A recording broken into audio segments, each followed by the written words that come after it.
ایک بہت ہی گناہگار شخص حج ادا کرنے چلا گیا۔ وہاں کعبہ کا غلاف پکڑ کر بولا، الہی اس گھر کی زیارت کو حج کہتے ہیں اور کلمہ حج میں 2 حروف ہیں۔ ہے سے تیرا حکم اور جیم سے میرے جرم مراد ہیں، تو اپنے حکم سے میرے جرم معاف فرما دے۔ آواز آئی، اے میرے بندے، تو نے کتنی عمدہ مناجات کی، پھر کہو۔ دوبارہ نئے انداز سے یوں پکارتا ہے، اے میرے بخشنہار، اے غفار، تیری مغفرت کا دریا گناہگاروں کی مغفرت و بخشش کے لیے پرجوش ہے، اور تیری رحمت کا خزانہ ہر سوالی کے لیے کھلا ہے۔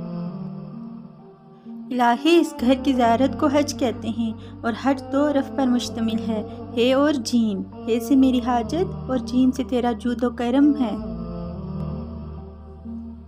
تو اپنے جود و کرم سے اس مسکین کی حاجت پوری فرما دے۔ آواز آئی، اے جوان مرد، تو نے کیا خوب حمد و ثنا کی، پھر کہو۔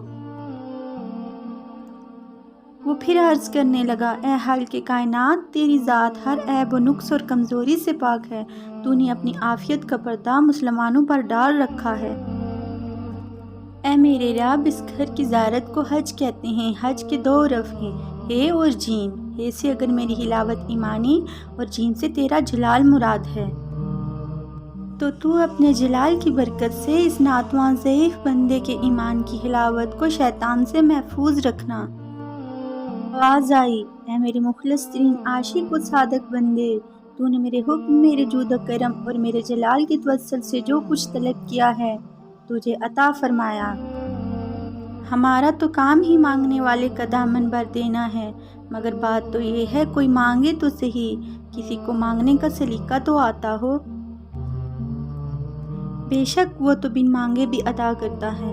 یا اللہ، ہم جیسے گناہگاروں کو بھی مانگنے کا سلیقہ اور توفیق عطا فرما۔ آمین۔